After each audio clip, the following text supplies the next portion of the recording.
మైనర్ల తల్లిదండ్రులు డిమాండ్ చేస్తున్నారు. తమ వాళ్లను చూపించాలని కోర్టులో పిటిషన్ దాఖలు చేశారు. లాయర్తో పాటు కోర్టుకు వచ్చారు కుటుంబ సభ్యులు. ముఖ్యమంత్రి జగన్పై దాడికి తమ కొడుక్కి సంబంధం లేదంటోంది ఆ కుటుంబం. అవును, సంబంధం లేదంటూ కూడా కన్నీళ్లు పెట్టుకుంటున్నారు దుర్గారావు తల్లిదండ్రులు. తమ వాళ్ళను వదిలేయాలని వేడుకుంటున్నారు కుటుంబ సభ్యులు. వీళ్లే దాడి చేశారని ఎలా నిర్ధారించారో చెప్పాలంటూ కూడా డిమాండ్ చేస్తున్నారు. ఒక్కసారి విజువల్స్ మీరు చూడొచ్చు. వాళ్ళు కన్నీటి పర్యంతం అవుతున్న పరిస్థితి ఆ కుటుంబానికి సంబంధించి. మరోవైపు జగన్పై దాడి చేసింది సతీష్కు సంబంధించి. జగన్పై దాడి చేసిన సతీష్కు వైద్య పరీక్షలు నిర్వహించడం జరుగుతోంది. అయితే తమ వాళ్ళను వదిలేయాలంటూ కూడా ఆ కుటుంబ సభ్యులు ఆవేదన వ్యక్తం చేస్తున్నారు. ముఖ్యమంత్రి జగన్పై దాడి కేసులో అనుమానితుల కుటుంబ సభ్యులు ఇప్పుడు ఆవేదన వ్యక్తం చేస్తున్నారు.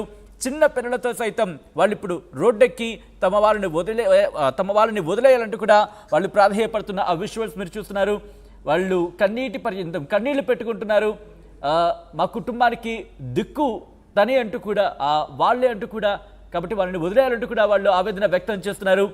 వాళ్ళతో మాట్లాడే ప్రయత్నం చేస్తే ఒకసారి వాళ్ళు ఏమన్నారో చూద్దాం. పట్టుకొని వెళ్ళారు, కాలర్ పట్టుకొని వెళ్ళిపోయి ఇంతవరకు బాధ చెప్పలేదు. ఏడంటే చూపిస్తామంటున్నారు.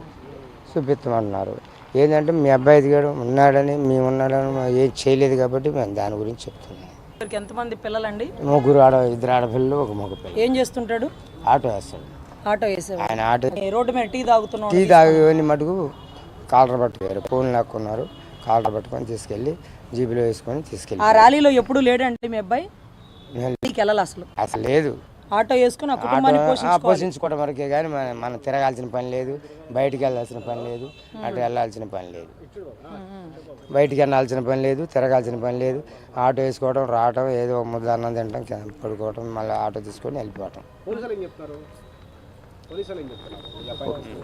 మేమేమో అడగలేదు. పోలీసులు చెప్తున్నది ఏంది, మీ అబ్బాయిని తీసుకొచ్చామని మూసామంటారు కానీ ఉన్నాడు లేడంటలేదు.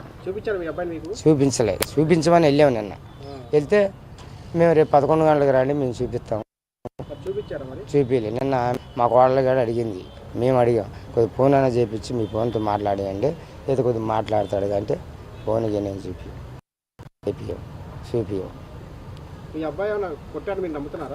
నేను మాకు లేదు అలాంటి అలవాటు లేదు, ఆలోచన కూడా ఉండదు మాకు. అసలు రాయి చూసి అంత గురి చూసి కొట్టగలడా నీ కొడుకు? కుట్టుడు ఇప్పుడు అంతలా రాయి తీసుకొని కొట్టాడు, ఆ టయాన కొట్టాడు. అది కరెంటు పోయింది, ఆ టయాన కూడా మేము ఆడలేము. కరెంటు పోయినప్పుడు మీరు లేరు అక్కడ? మేము లేము. ర్యాలీలో పాల్గొనలేదు మీ అబ్బాయి? లేదు.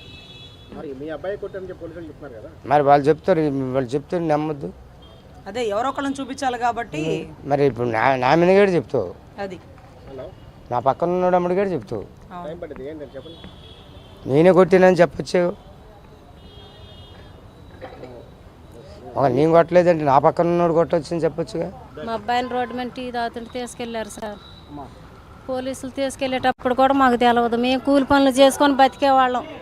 ఆ జగన్మోహన్ రెడ్డికి రాళ్ళు వేసేట అంత టోళం మేము. మాకు ఓట్లు కావాలని మా ఇళ్ళకి రావటం ఎందుకు, మాకు ఈ బాధలు ఎందుకు, మా పిల్లల్ని తీసుకెళ్ళి ఆ జైల్లో వేయటం ఎందుకు? మేము అప్పటికప్పుడు తెచ్చుకొని పూట గడవక మేము అల్లాడిపోతున్నాం. మా పిల్లల్ని తీసుకెళ్ళి జైలు వేసి ఎవరో చెబితే తెలుస్తుంది మాకు, ఫలానా వాళ్ళు తీసుకెళ్లారని చెప్పింది. కానీ ఇంత మటుకు మాకు తెలని కూడా తెలియదు. మీ బొట్టోళ్ళు వచ్చి మా అబ్బాయిని తీసుకెళ్లారని చెప్పింది, అంతేగాని మాకు తెలియదండి. మా అబ్బాయి కొట్టారని చెబుతున్నారు. ఇప్పుడు వాళ్ళకి ఏదైతే న్యూస్ కావాలి కండి. నా బిడ్డను తీసుకెళ్ళేట అందులో కేసులో ఇరికిచ్చి నా బిడ్డ కొట్టాడని రూల్ ఏంది ఏమన్నా ఉండయా? నా కొడుకు ఆధారాలు రూల్స్ ఏమైనా ఉండి అని చెప్పమనండి సార్. ఇదే మాకు కావాలి, ఆధారాలు ఏమైనా ఉండి అని చెప్పమనండి. చూపించమనండి మాకు. ఆ ప్లేస్ లో కూడా లేరట. వాళ్ళు డబ్బులు ఇచ్చుకొని వాళ్ళు పార్టీల్లో జెండాలు పట్టించుకొని మాకెందుకు ఇదంతా మమ్మల్ని రుద్దుతున్నారు ఎందుకు సార్? ఇవన్నీ మాకు కాయ కష్టం చేసుకొని గంపలు మోసుకొని బతికే వాళ్ళం. ఇవన్నీ మాకు చేత అయితే మాట్లాడతాం కూడా చేత కాదు మాకు. మమ్మల్ని ఎంత హింస పెడుతున్నారని మా బిడ్డ కానీ రాక మేము అల్లాడిపోతున్నాం. ఇంత మడి పచ్చి మెతుకులు కూడా తింటలేదు మేము 3 రోజుల మించి. నమ్మితే నమ్మండి, లేదు. మా బిడ్డ కానీ రాక మేము అల్లాడిపోతున్నాం. మా పిల్లలు మేము మా ఆదాయం ఎవరికి చెప్పుకోవాలి కూడా మాకు తెలవట్లేదు. మా గోస ఎవడంటాడు అసలు? ఎవరు కూడా వింటల్లా. ఆ పోలీసులు కాడికి పోతేనా అమ్మ మీ అబ్బాయి మా యానివర్లో ఉంటాడు కానీ మేము చూపియం. మీ అబ్బాయి కాడ ఏదో జరుగుతుందని చెబుతున్నారు. అవి కూడా మాకు రావు సార్ మాట్లాడుతాం. నా బిడ్డ నాకు కావాలండి, నా బిడ్డలు చూడండి, నా పిల్లలు తెచ్చుకొని తినేవాళ్ళు సార్. నా పిల్లలు ఇంత మటుకు రోడ్డు మీద కూడా ఎక్కలేదు సార్. ఇప్పుడే ఫస్ట్ టైం మాకు. అది ఏ కేసులు లేనోడి మీద, లేదు. ఆటో పని చేసుకునే వాడి మీద, ఇదే మాకు ముగ్గురు first బిడ్డల time. తండ్రి మీద అన్యాయంగా కేసులు బనాయించి 3 రోజుల నుంచి చూపించనికుండా ఆ కుటుంబాన్ని మానసికంగా కుంగదీసేస్తున్నారండి. కుటుంబం అంతా కట్టకట్టుకొని చచ్చిపోయేలాగుంది వీళ్ళు చేసే దెబ్బకి. ఎందుకంటే అన్యాయంగా బలి చేయడం, ఆయన ఏమన్నా రాయితో కొట్టేంత సమర్థత గల విలువిజ్జికారుడేం కాదండి.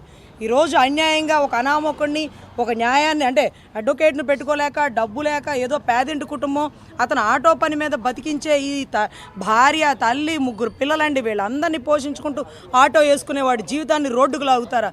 అసలు కనిపిస్తాడా, కనిపించడా? 3 రోజుల తర్వాత అతనే ఒప్పుకుంటాడా? అంటే మీరు తన్ని ఒప్పించేస్తారా? సో దయచేసి ఇటువంటి చెత్త రాజకీయాలు, సానుభూతి రాజకీయాలు ఆపి మీరు ఏమైనా చేయదలిస్తే అది చేసుకోండి. అంతేగాని ఇతను రాయేసి కొట్టాడన్న ఆధారం చూపిస్తే ఈ తల్లే అరెస్ట్ చేయించింది. ఏమ్మా, రాయేసి కొట్టిన ఆధారాలు లేవు, అతను అక్కడికి వెళ్ళింది ఆధారాలు లేవు. ఎక్కడో రోడ్డు మీద కూర్చొని టీ తాగుతున్నాడు కాలర్ పట్టుకొని లాక్కొచ్చి అరెస్ట్ చేసి 3 రోజులు కనిపించనివ్వకుండా ఈ రోజు అల్లాడిస్తున్నారండి. ఈ కుటుంబం మొత్తం రోడ్డున పడిపోయింది, కన్నీటి పర్యంతం అయిపోయింది. 16వ తారీఖు సాయంత్రం 5:30 నుంచి కనపడట్లేదు.